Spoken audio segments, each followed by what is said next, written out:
Good evening, everyone. Mr. Deepak Shetty, MD, CEO of Jcb India, Your Excellency Mr. Alex Ellis, British High Commissioner to India, our jury for 2021, our writers, translators, publishers, and all of you who've joined us here today, as well as virtually. It gives me great joy to welcome each one of you to the award ceremony for the Jcb Prize for Literature 2021. As we come together both virtually and physically to celebrate the 5 shortlisted books for the 4th year in a row, I'd like to express my very special thank you, first of all, to Lord Bamford, the chairman for JCB, for his vision to champion excellence in Indian literature. To everyone in JCB India for their constant support, and to our wonderful advisory council for their ever-present guidance. Storytelling has brought people together since the beginning of civilization, and it is still the most precious connection that we can have with each other. Great writing has the power to transform your worldview and change the way you look at life altogether. Being able to read translations allows us to access a larger worldview, meet people halfway, even those with whom we can't have conversations with, but we can have a connection with. The Jcb Prize values India's vernacular diversity, and the books we read each year for the prize are a reflection of that ethos. The world has been through cataclysmic changes in the past decade, and our writers are a prescient voice of the new world we are being ushered into. I'd like to express my gratitude to all the publishers across the country, their editors and marketing teams, for getting these books out there for the world to read.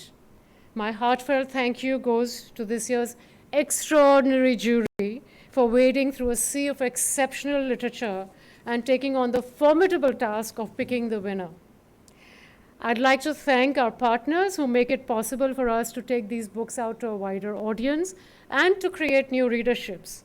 Amazon India, Blue Tokai Coffee Roasters, Books on Delhi Metro, Mint, Scroll, Ernst & Young, all the independent booksellers, the bloggers, and members of the media who've supported us over the years. And I'd also like to thank everyone who's been a part of the Prize Tea videos and our summer reading lists. I now request Mr. Deepak Shetty to please come up and address our audience.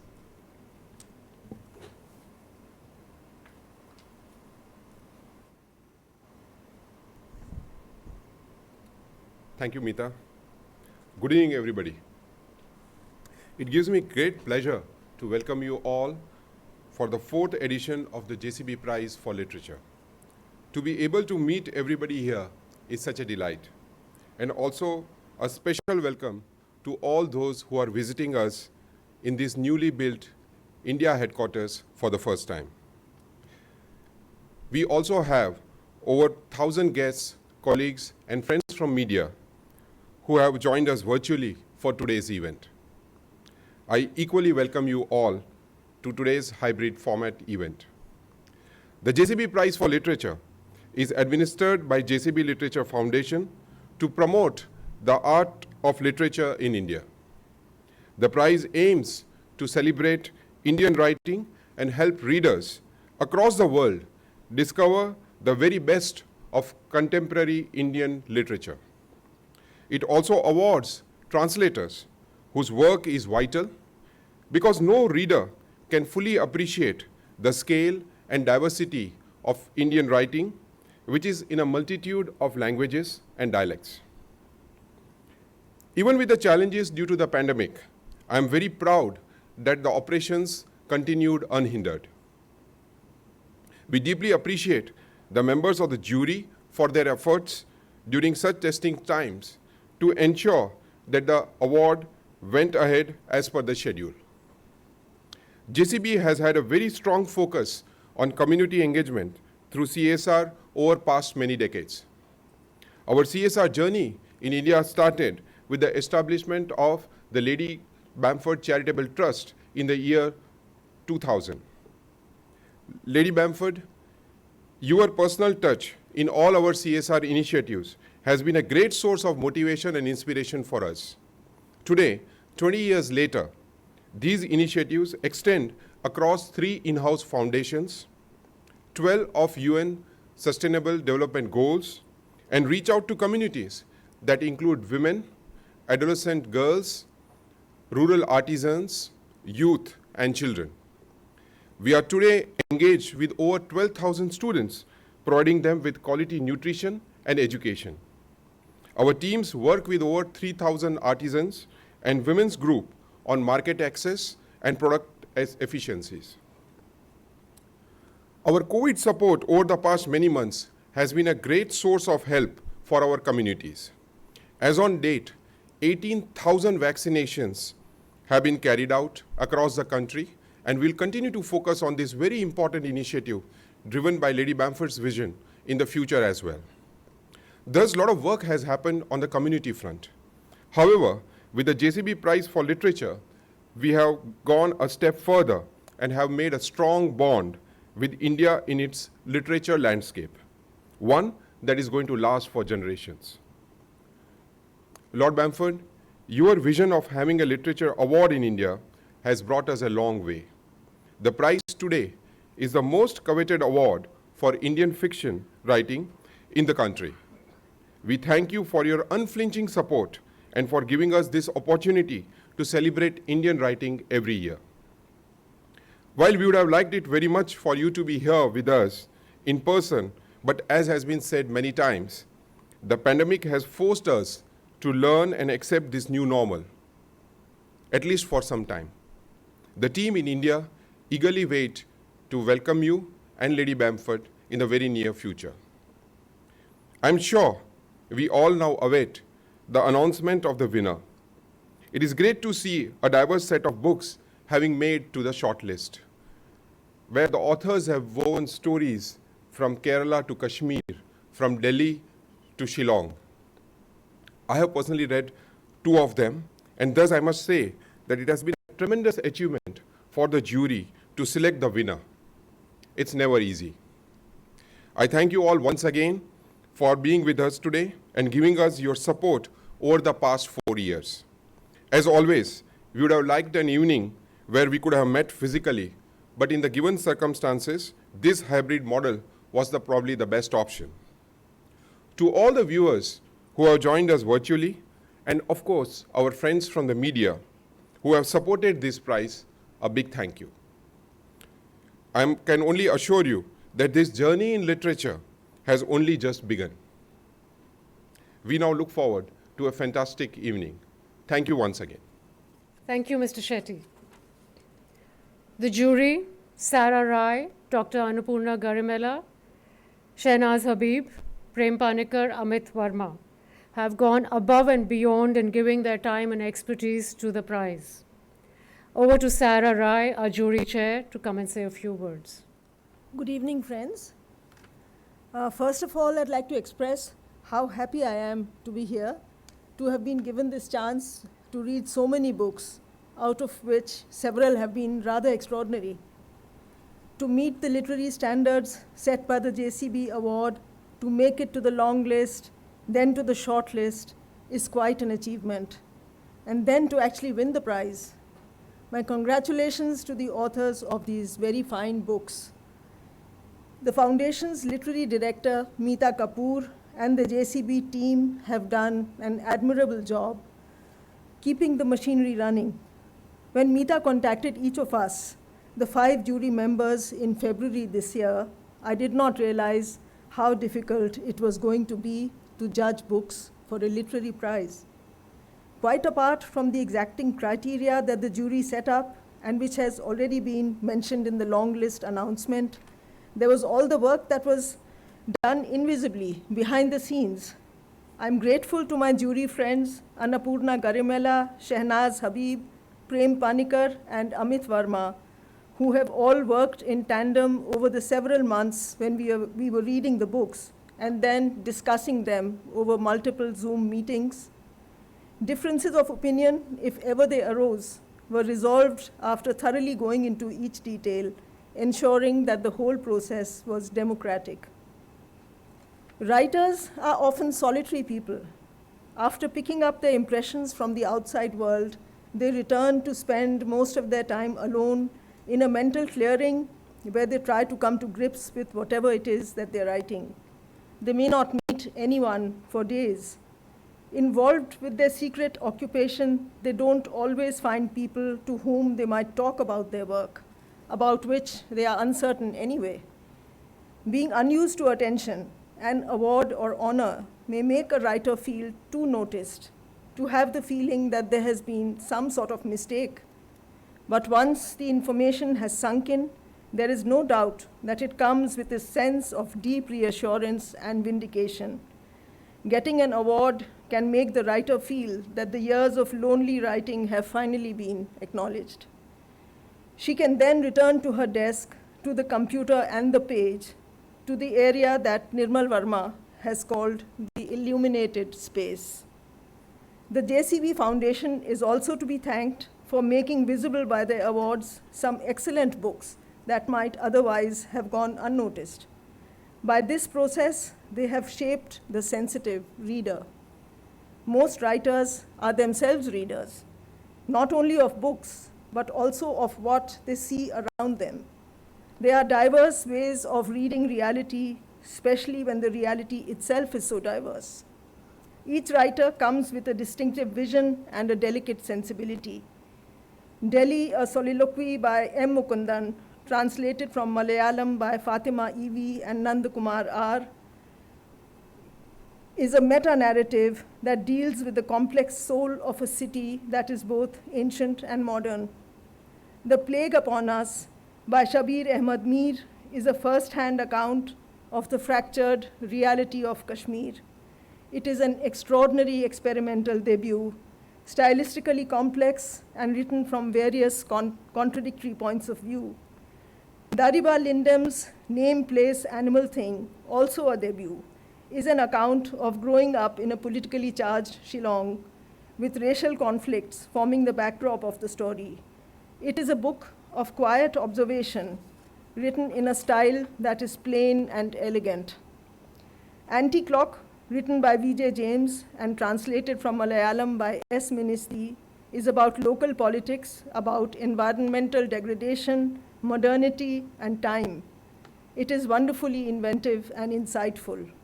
Through the story of Henry the Coffin Maker, it comes at life, so to speak, through death, and creates a convincing world.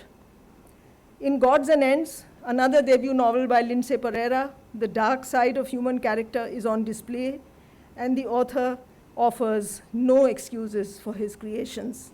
Yet, all the characters are oddly moving. The oblique sense of humor and quirky voice make the book unforgettable. Writing means taking sides. Who is one speaking for?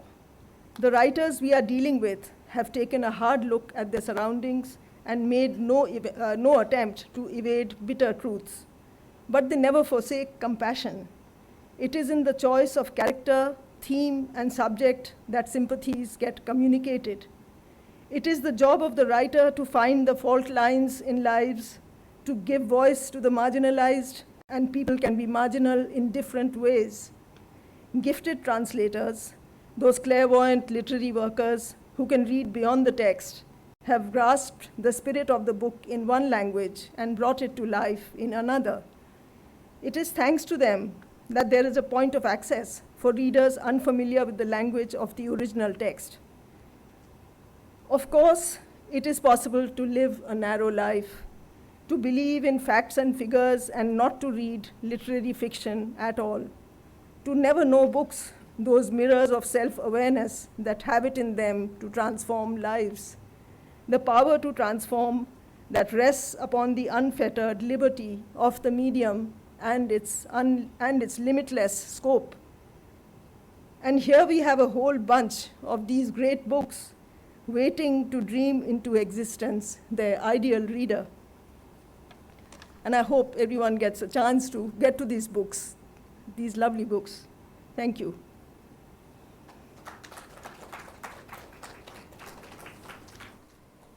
Thank you, Sara. The 5 shortlisted books for the year showcase the prismatic lives of contemporary India. To give you a sense of these books, we have Lilith Dubey and Ratna Pathaksha reading selected passages from each of the books. In no particular order, we have Lilith Dubey reading an excerpt from Delhi, a Soliloquy. Good evening. I'm delighted today to be reading from 3 books, extraordinary books that have been chosen for the Jcb Prize for Literature 2021. I'm going to begin by reading from a book called Delhi, a Soliloquy by M. Mukundan. It's been translated by Fatima Evi and Nandakumar K. It's the story of Delhi and the millions who have come to call it home. A letter arrived from Vanaja. It had been a long time since he went home. The last time was when his father was on his deathbed.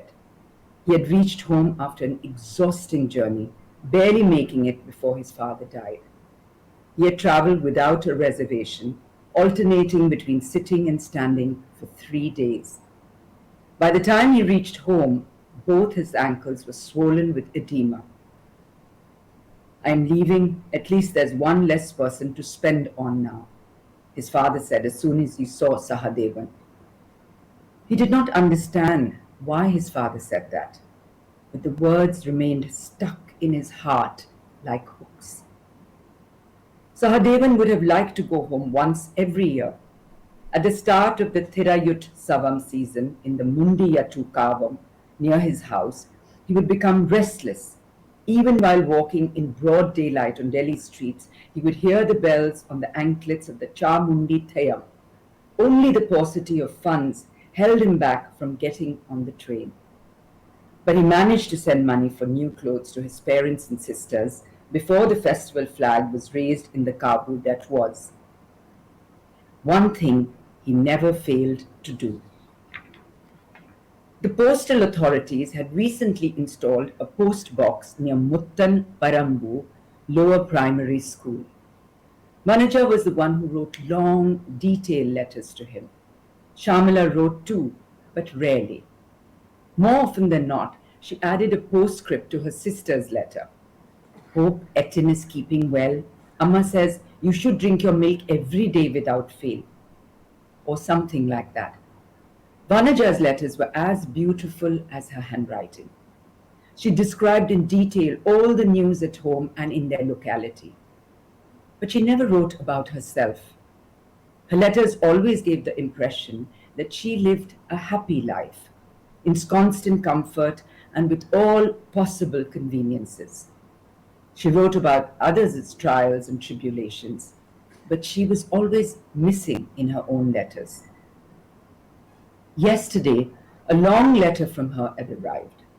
He put it in his pocket while leaving for work so that he could read it later at leisure. When he returned, there was one more letter in the letterbox. Brother, I am no longer of a marriageable age. How come you, who always worry your head off over other people's problems, do not think about me?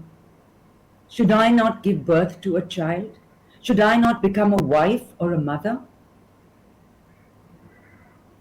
He could not read anymore. He felt like a bomb had exploded in his hands. Once he got over the initial bewilderment, he tried telling himself that someone was playing a prank on him. But how could he not recognize Vanaja's handwriting? He sat numb for a long time. On his deathbed, his father had said, one less person to spend on. Now his younger sister had sent this letter. Where had he gone wrong? Not just that night, but for many nights after, he found it hard to fall asleep. Something had happened to Vanaja. The letter was uncharacteristic of her and it frightened him. He considered taking the next train home, but his common sense stopped him. He must practice patience. He had to learn what was in her heart, slowly, ever so slowly, he told himself. He could have told Vanaja, I'm turning 36. Shouldn't I become a husband and a father? Why are you all not on my case? But Sahadevan was not the argumentative type. He would never seek answers to his problems from others. He believed that one should find them all by oneself. A notion that was reinforced by some of the books on Western philosophy that he had read recently. He read the letter again and again. Whenever he was on a bus, even while he was walking, something must be hidden between those words and lines. He tried to get to the root of it, to discover the new Vanaja, the one who had undergone such a sea change. After 3 or 4 days, he wrote back, I have not forgotten. You are always in my mind. It looks as if there is no end to my deprivations. That is the only reason for this delay. Anyway, before it's too late, both of us could start a new life. You as someone's wife and I as someone's husband. Then, if God wills, you will become a mother and I will become a father.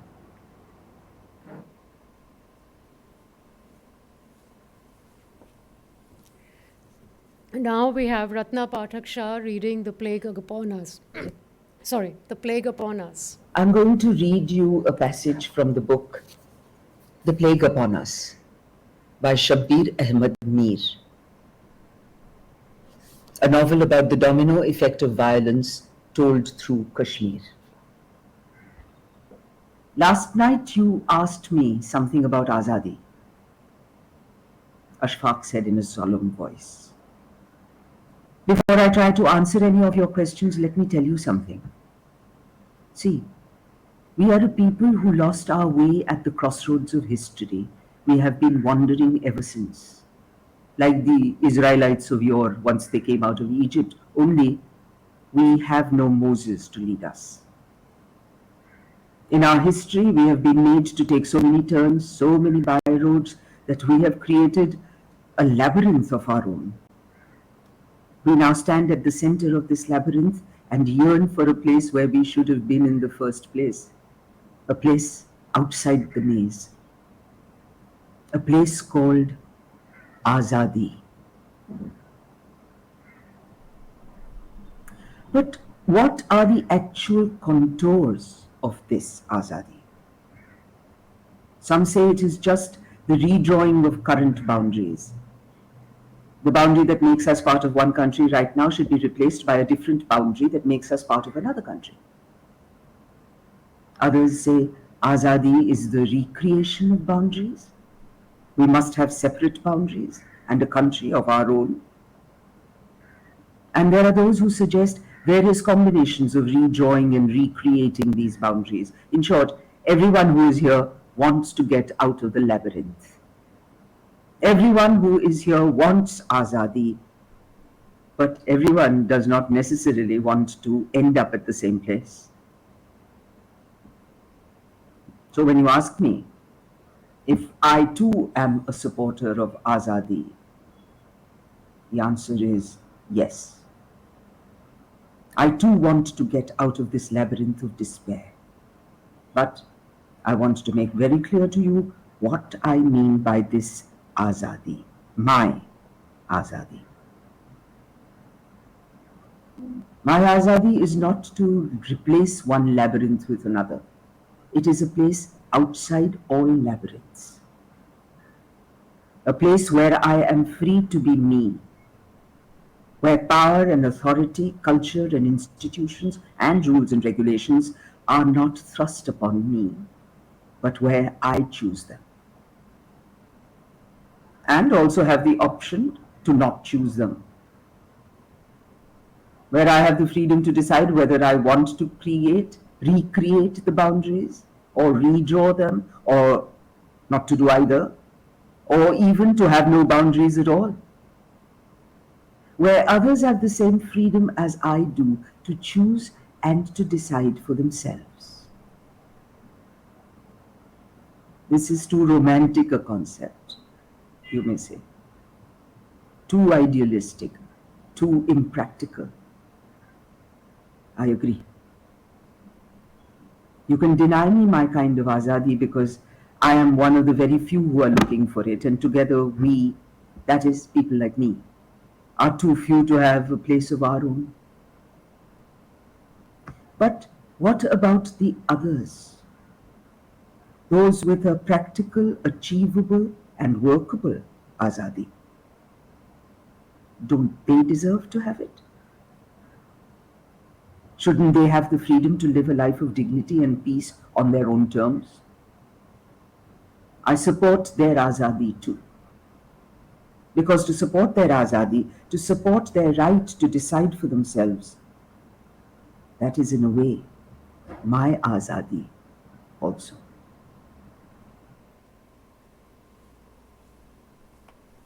Now we have Lilith Dubey reading from Name, Place, Animal, Thing.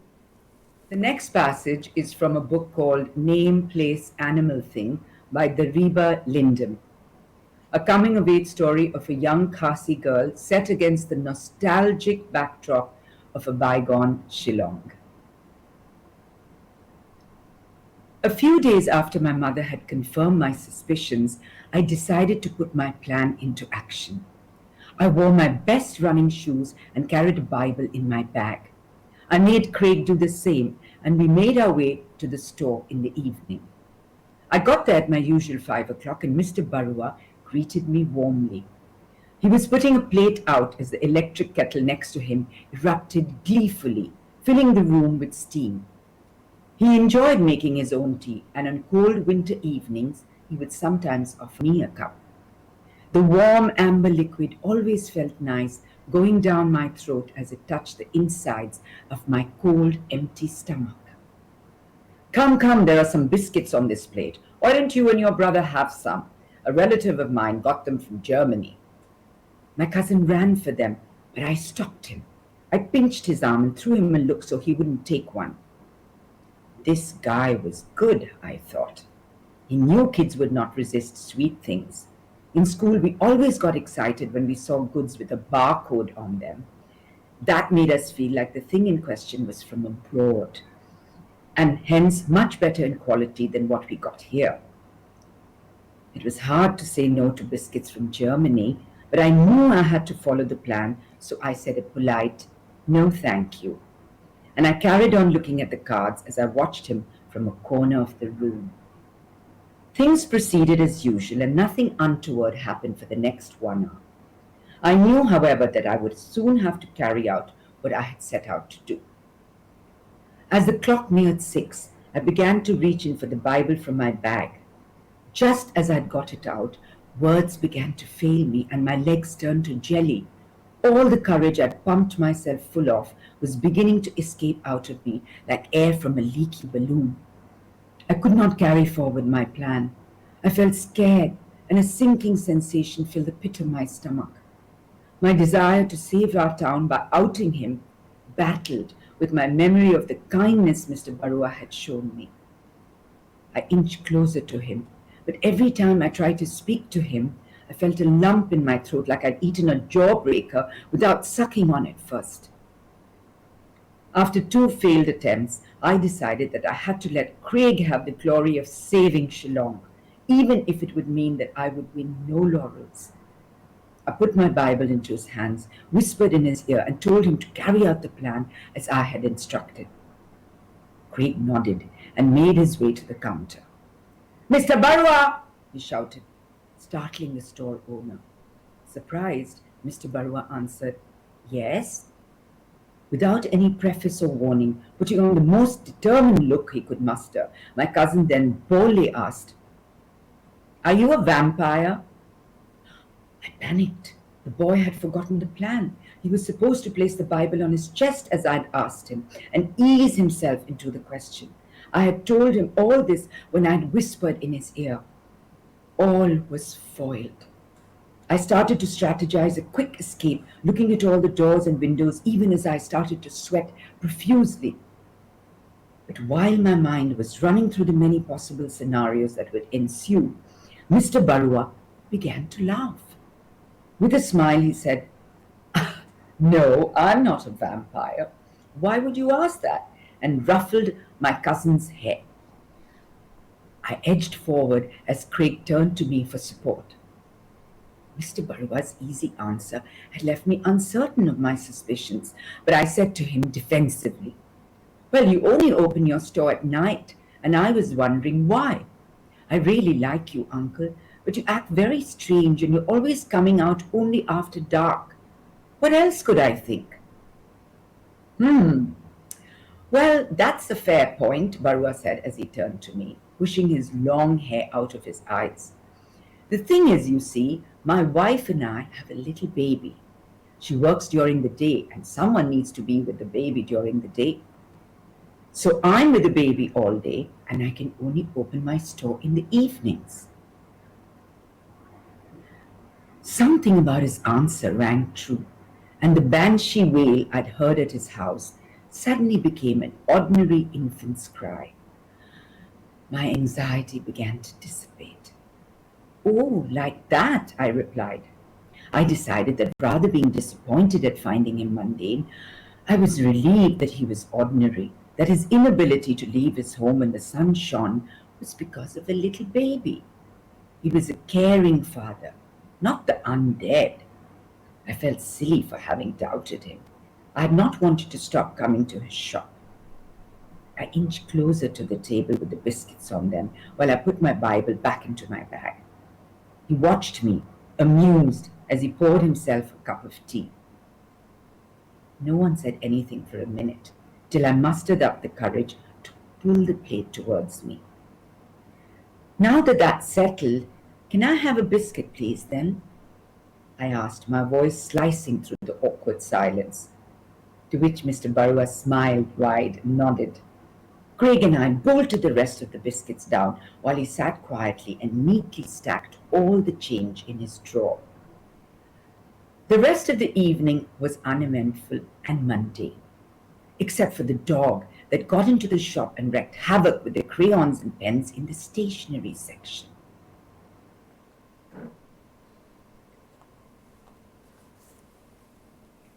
We have Ratna Pathaksha reading from Anti-Clock. Anti-Clock by V.J. James, translated by Ministhi S. A story of revenge told through the lens of life, death, and ever-moving time. The gramophone record was rotating very quickly. When the needle was lowered on the groove, it started singing. Hingara Velane. The sweet and melodious voice of Pattammal intoxicatingly dripped into my ears. It was pristine in its purity. I had heard the song in my childhood. Now, after a long time, I was listening to it again. It was hard to believe that the sweet, crystal clear notes were being rendered from a gramophone made many decades ago. Pandit was nodding his head to the song. His master's voice. One could see the world-famous emblem on the gramophone inscribed with those words. The song reached a mesmerizing crescendo. Pandit stood captivated. I watched Pandit as he wound up the gramophone to ensure that the song went on uninterrupted. Andri, shall I tell you what you are busy thinking of? He asked me. I did not have an answer to that. I was gobsmacked when Pandit disclosed it to me. You want to gaze through the magnifying glass, my monocle. My mind had vacillated while listening to the song and had dragged me to the magnifying glass. I was eager to discover the astounding sights he saw through that monocle. Go ahead. Pandit extended his monocle to me encouragingly. When I closed my right eye and fixed the monocle on the left, I felt everything going misty. Pandit slipped away from my view. That happens when the power increases. It magnifies and shows you only the miniature things. If you gaze at the big things as we know them through a magnifying glass, they will appear weird. The universe of the minuscule is quite different from ours, Andre. What do you mean?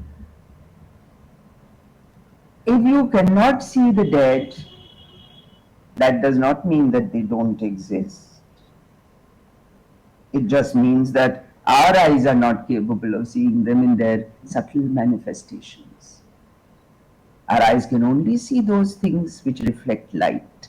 Souls do not reflect light, hence our eyes cannot see them. Andre, if our eyes gain that capability, we can see the dead. But the body disintegrates after death.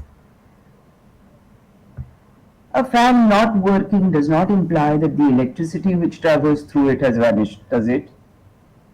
It just means that the fan has lost the ability to let the electricity go through it.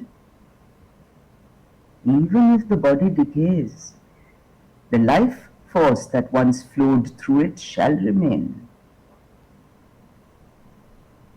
Like an implement that responds to electric force experiences its presence, a medium which responds to life force can also experience it. It is energy, after all. Lord, I was shocked to the core.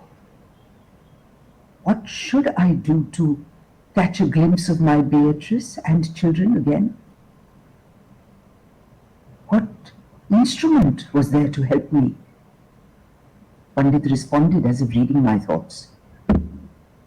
Everything is possible. There is nothing impossible in the world.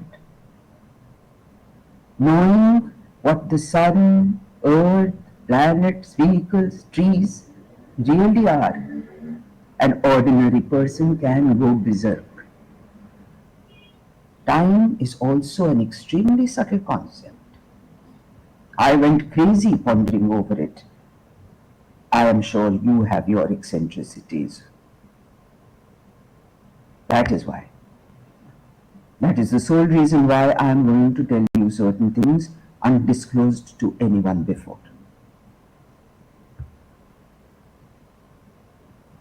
After sacrificing my entire youth in the fire of revolution, if I haven't frozen to death on seeing the present state of affairs, it is only because of time.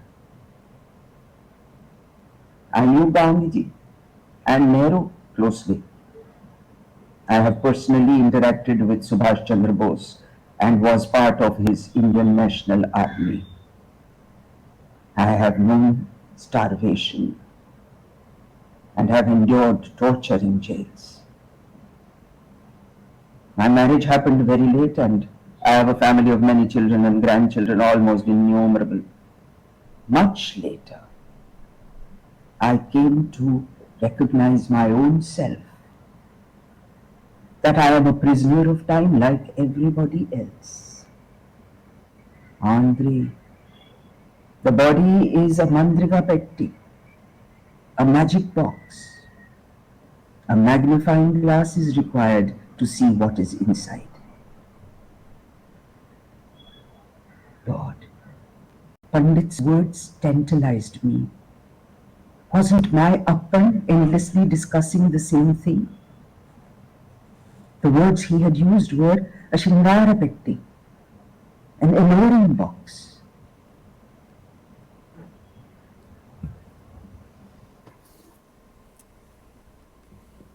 We have Lilith Dubey reading from Gods and Ends. Gods and Ends by Lindsay Pereira. Hope and despair that go hand in hand in Orlem. She thought about her daughter and how different her own life was from the picture she had created in her head on the evening that she'd met him. What would Philo do, she asked herself, in the event of her death? She couldn't kill herself, because the Bible said she'd be condemned to hell. Her own mama had warned her that those who kill themselves would never be allowed into the kingdom of God. That kingdom made her laugh too, every once in a while when she caught herself looking at the room she was now in. What sort of God stood back and watched while his children suffered? She thought of the ladies in the bazaar she often ran into. Celestine, whose husband had cancer. Dorothy and her only son, who visited her just once a year after marriage. Or Clara, chased away by her mother-in-law after her second daughter was born because the family wanted a son. What sort of God allowed these things to happen to those who prayed faithfully to him Sunday after Sunday? Her mama had prayed too, every day and night for as long as she was alive. She had taken Bridget and her brothers to church with her, telling them that as long as God was on their side, no one could be against them. She had offered novenas at the Church of St. Michael in Mahim, where thousands gathered every Wednesday because they were told their prayers would be answered. She didn't even question God when he failed to show up during the times she needed him most, after her body betrayed her and left her struggling to perform the simplest tasks. He was missing all through those long and exhausting months during which she slowly wasted away. Bridget prayed because that's all she had left. She begged God to take Jude away. Take him and leave me and my daughter in peace. But her husband thrived. While she went to the doctor every 2 weeks, nursing everything from a never-ending cold to migraines and low blood pressure, he only seemed to glow, his cigarettes and alcohol leaving him unblemished except for a stomach that sagged a little. It was as if he was sucking the life out of her in order to survive, while she shrank ever so slowly into a hollowed-out version of herself, only her waist and buttocks expanding every year as if to accommodate the gnawing abyss that seemed to grow within. She didn't know that their neighbors saw things differently, assuming she was the one doing well. She swore she would kill him if he ever touched Philo.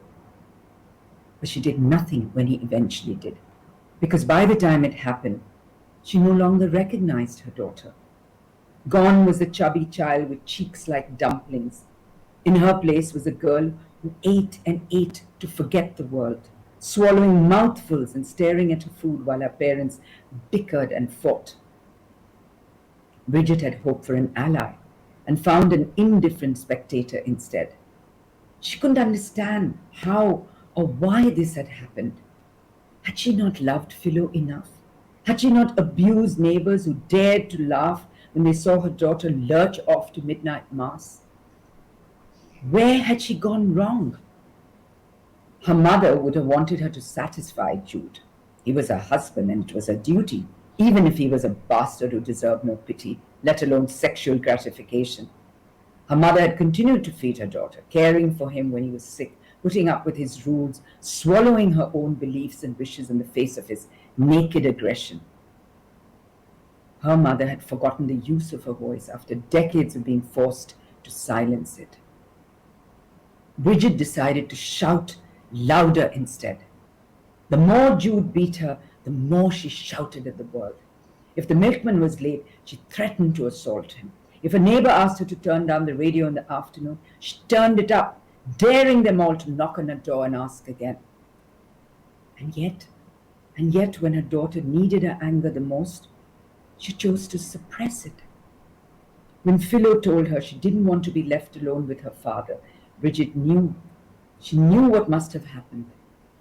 She wanted to protect her daughter from the man who had taken away her will to live. But she wanted to punish the girl too, for not taking her side when Jude had attacked her for all those years. Have bath in the morning, she told her. Why have you to be shameless and have it when he's at home?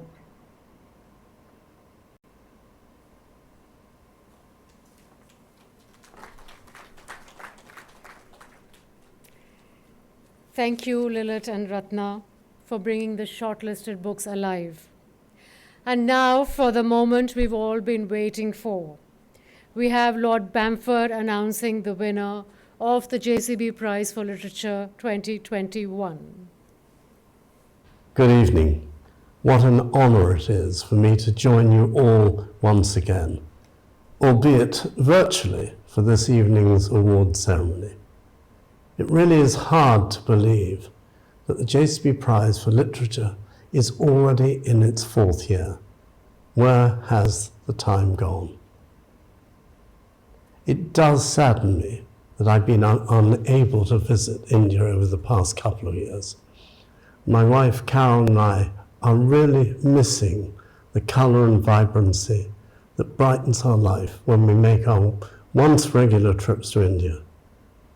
India is such a huge part of our lives. Our links with India run deep, both through Jcb India and the work of the Lady Bamford Charitable Trust. We miss being with you in your wonderful country. Hopefully we'll be back very soon. In the meantime, of course, we have a great selection of books from India to remind us of your country. Now, more about the shortlist later. I couldn't be more proud of what the Jcb Prize for Literature has become in such a short period of time. Now in its 4th edition, it has become a much coveted literary prize. I remember wondering when we started with the 1st edition if it would garner much interest in the literary world in India. Little did I know just how significant the prize would become. And of course, that is down to the hard work of others. Authors, translators, publishers, and the various juries involved with the prize over the past few years. This Jcb Prize for Literature is all about Jcb giving something back to India after 4 decades of India giving so much to us and indeed to my family. I really am very pleased with what has been achieved over the past few years. But we're here this evening to focus on the 4th edition. Before I get to the shortlist and the all-important announcement of this year's winner, allow me to thank 2 people who've made all of this happen. Firstly, many thanks to Meghna Verma at the Jcb Literary Foundation, who has coordinated everything so wonderfully again this year. And special thanks to Mita Kapoor, Literary Director of the Prize, for all her hard work in what was once again a very difficult year with the ongoing COVID-19 challenges. With this year's shortlist, just look where we get to escape to. 1960s Delhi, the Roman Catholic parish of Orlem in Mumbai, a coffin shop in a fictional village in Kerala, Kashmir in the 1990s, and finally, the city of Shillong in northeastern India. And these are just the locations. The plots and characters of the 5 shortlisted books are even more varied and diverse. This year's shortlist really is a great example of literature as a window on the culture of a nation. I need, of course, to thank this year's jury, 5 wonderful people who had the unenviable task of deciding that these 5 books deserved to rise to the top from a long list of 10. You have my utmost respect. Well done to you all, and thank you. Finally, I'm delighted that 2 of the 5 books on the shortlist are translations. This ensures all of India can be represented through the Jcb Prize. It was all of India that allowed Jcb to become the successful business it is today after 40 years in India. So it is absolutely right that every corner of India, irrespective of language, can be a contender for the Jcb Prize. And let's not forget that 2 of the past 3 winners since the prize was established were translations. And I couldn't be more delighted. Now here's the question. Will this year's winner be a translation? Let's find out. It now falls to me to announce the winner of the Jcb Prize for Literature for 2021. The moment you have all been waiting for. The winner of the Jcb Prize for Literature 2021 is Delhi, a Soliloquy by M. Mukundan, translated by Fatima E.V. and Nanda Kumar K. Many warm congratulations to the winner. Very, very well done.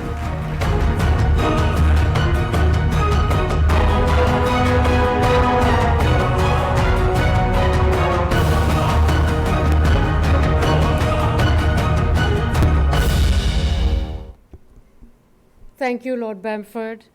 And congratulations, M. Mukundan for Delhi, a Soliloquy, and the translators, Fatima E.V. and Nand Kumar K. And also congratulations to Westland Books.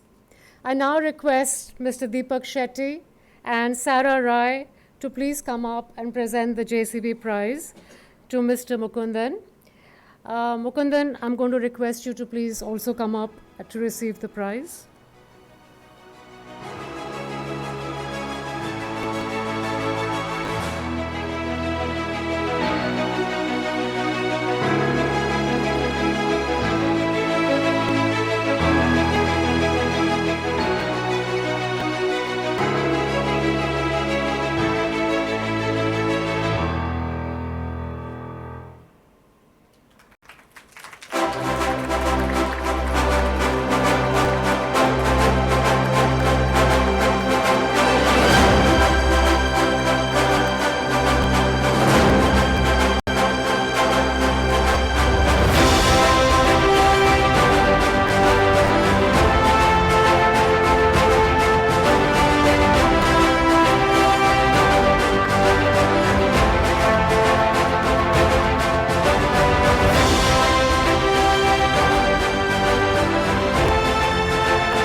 Thank you, everyone. I didn't expect this award, so I didn't prepare anything. But sometimes, very often, I forget names, so I just jotted down names. So this is a great moment in my life. It's a moment which I will cherish always. And we have in India many awards, small and big. But the Jcb Literature Prize is incomparable. It is an award of great magnitude. It gives the selected book and its author an immense visibility, deleting all the borders of cultures and languages. That's why I call it an award of magnitude, great magnitude. This award will help me to reach out to readers, non-Malayali readers in particular, across the English-speaking countries. Maybe even beyond that, if the book is translated in other languages. I would tell a few things about the book, how I conceived it, how I wrote it. But before that, I had to thank all those who contributed in their own way to my winning this award. First of all, it is the Jcb Foundation and its chairman, and the Jcb Literature Prize 2021 director, Meeta Kapoor. And of course, I had to thank others. There are so many I had to thank, especially, oh, sorry, sorry for my phone.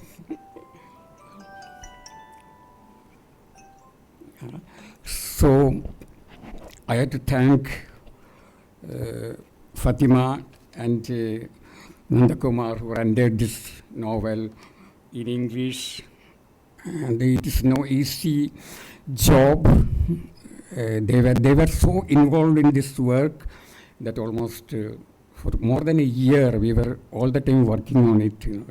Sometimes, of course, sometimes there were rancor dispute, but finally we all came together and brought out this brilliant translation. It's an amazing translation. I think nobody could do it better than this. So I thank them. And of course, there are the jury members. That is the most important people. I have to thank them from my heart. And I thank each one of them.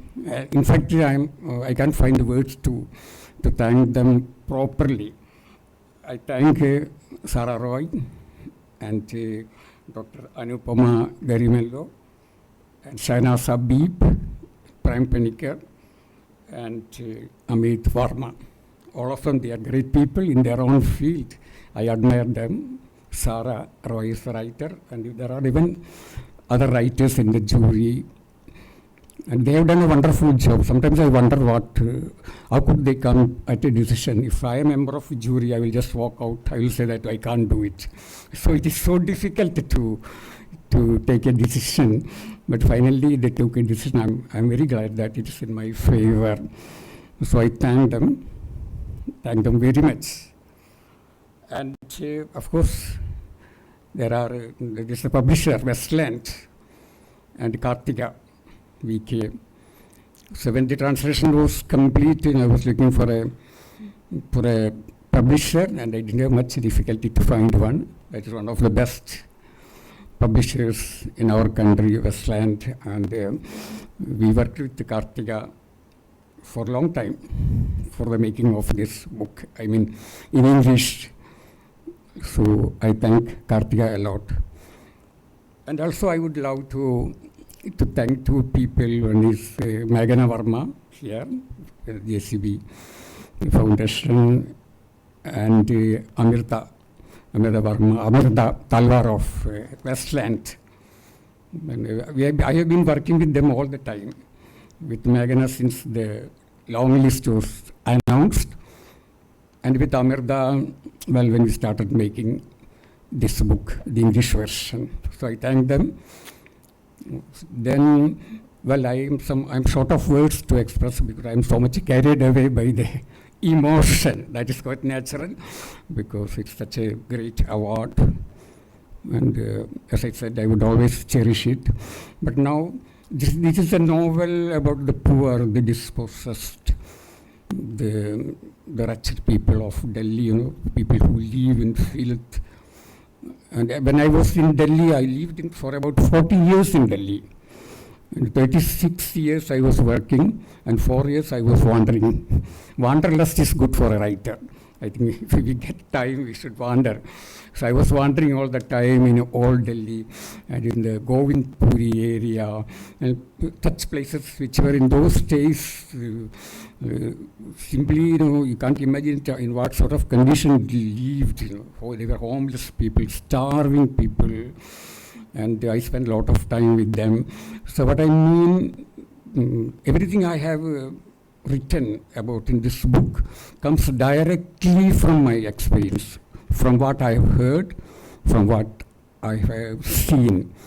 So very little bit of imagination is there. As a writer, my big challenge I faced while writing this is that how to put this in order. There are so many events, historical events. There are myths, there are legends, and Delhi, how it is. There's a lot of music, and everything I had to capture and put in an order, in a fictional order, what we call in a novelesque order. That was no easy job, and I was always looking for a narrative. I am writing about the poor people, so I thought I should write in a simple way, so that the poor can one day read it. I'm sure the poor never reads because they have no time. They are busy with their own life. They are starving people, hungry people. So I don't know, somebody said that, told the hungry people, take a book and read. It is easy to say that, but reading will never quench their hunger. So the hungry, I'm writing about the hungry people. And what is surprising, it's quite absurd. The hungry people never win an award. You know that. The hungry people, they can never win an award. But they can help a writer to win the greatest award in India now, me. So that is quite interesting, you know. So I thank the poor people of Delhi, and I dedicate this award to those people, the poor people of Delhi, and across them to the poor people elsewhere. So I'm happy that I have written many books, many novels, but I'm particularly happy that this book has won this great award because it's about poor people. Poor people. So, well, I have a lot of other things to say, maybe some other occasion. I think I already took long, and I am in a kind of emotional turmoil. You know, I can't talk properly. And well, maybe I have some other occasion I can talk about this book. But already the respected jury members, they have talked about it, and I have seen many interviews and articles on this book in many publications in English and even in other languages. So people are talking about this book. I think so I can be spared of talking about my own book. The book, once it is written, it's published, it belongs to you. I mean, to the readers. It's no more mine. And if I can say that if it is mine, well, it's mine, but at the same time, it belongs to the others. So we all own a novel. The writer, the readers, the critics, the publisher, we all own a novel. And this novel, for which I won this coveted award, also is owned by all of them. Thank you.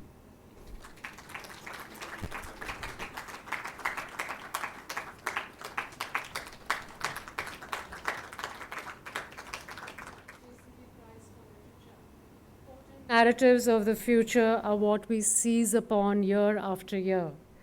This is the excitement we bring to this evening, a culmination of our annual journey from the minds of our wordsmiths who paved the way for a bolder, brighter, and better world. Thank you for joining us today to celebrate the best of Indian literature. Until next time.